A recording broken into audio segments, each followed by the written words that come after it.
हाय, आपके साथ मैं हूँ Surabhi Sharma. India TV YouTube channel subscribe करिए, बेल आइकन दबाएं। और जम्मू कश्मीर पर प्रधानमंत्री मोदी के साथ ऑल पार्टी मीटिंग में आज कांग्रेस नेता गुलाम नबी आजाद भी मौजूद थे। इस मीटिंग में गुलाम नबी आजाद ने कांग्रेस का क्या स्टैंड रखा, मीटिंग में प्रधानमंत्री की बातों पर आजाद क्या सोचते हैं, इन सभी सवालों का जवाब जानने के लिए हमारी संवाददाता विजय लक्ष्मी ने उनसे बात की। देखिए गुलाम नबी आजाद का ये एक्सक्लूसिव इंटरव्यू।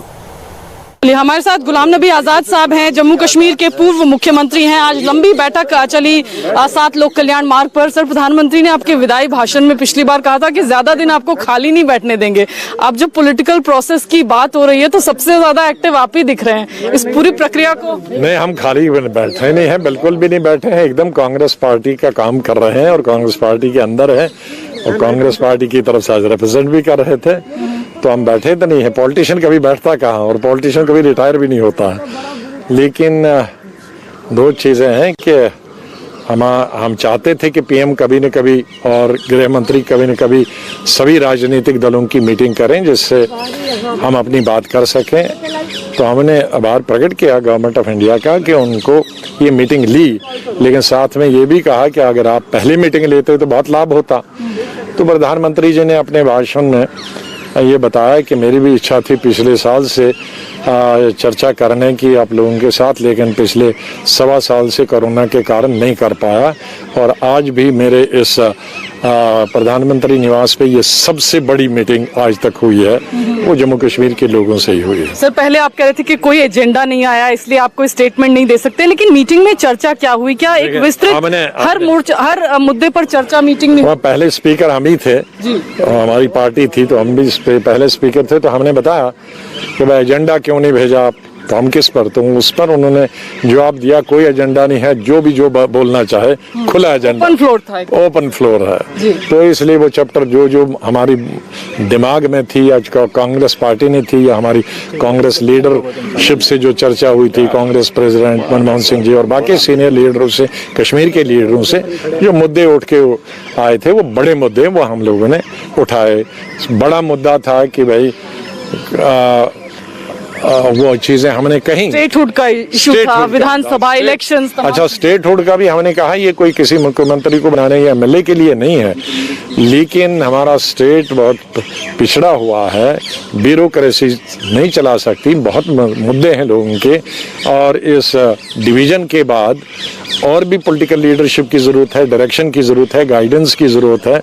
तो सारा कुछ, हॉर्टिकल्चर ठप है, ट्रांसपोर्ट ठप है, हैंडीक्राफ्ट ठप है, इंडस्ट्रीज आधी से ज्यादा बंद हो गई हैं।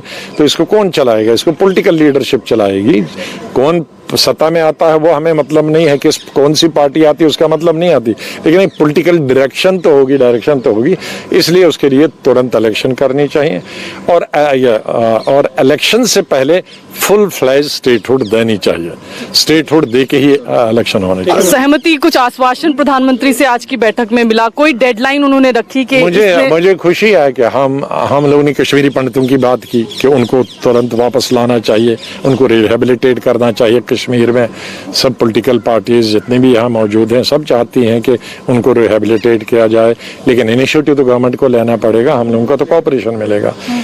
लेकिन दो चीजें ये जो मुद्दे उठाए थे, गृह मंत्री ने अपने भाषण में ये कह दिया कि स्टेटहुड भी हम देंगे, हम लोगों ने प्रॉमिस है, हम वचनबद्ध हैं। हम लोगों ने बताया था कि भाई आप लोगों ने दोनों सदनों में बताया, तो उन्होंने कहा मैंने बताया है और हम स्टेटहुड देंगे और इलेक्शन भी करेंगे। तो अब कई पार्टीज ने उठाया था कि भाई इलेक्शन अभी तुरंत करो और डिलिमिटेशन छोड़ दो, जैसे नॉर्थ ईस्ट में छोड़ी। तो उन्होंने, गृह मंत्री ने बताया कि नहीं, यहाँ अनिवार्य है क्योंकि हमने जो बिल पास किया है उसमें 7 सीटें ऐड हो गई हैं कश्मीर में। 4 जो लद्दाख को मिलती थी वो 20 में ऐड होंगी और 3 वैसे बढ़ा दी है। पहले 87 का हाउस था, अब 90 का हाउस होगा। तो 7 सीटें कौन देंगे, कहाँ करेंगे? तो उसके लिए तो डिलिमिटेशन करना होगा। तो नॉर्थ ईस्ट में ये प्रॉब्लम नहीं थी, इसलिए इलेक्शन से पहले डिलिमिटेशन करना जरूरी है। उन्होंने कहा कि अभी तक हो भी गया होता, लेकिन ये जो 1.25 साल, क्योंकि उसमें नीचे तक लोगों के पास जाना पड़ता है, म्यूनसिपैलिटी तक जाना पड़ता है, उसके बाद पंचायत तक जाना पड़ता है, तो वो संभव नहीं हो पाया। उसकी वजह से वो डिलिमिटेशन विलंब हो गई। और 5 मिनट के ब्रेक के बाद देखेंगे देश विदेश की 100 बड़ी खबरें सुपर 100 में। हाय, आई एम सुरभि शर्मा। खबरों से अपडेट रहने के लिए India TV YouTube channel subscribe करिए, साथ में बेल आइकन जरूर दबाएं। जुड़े रहें इंडिया टीवी के साथ।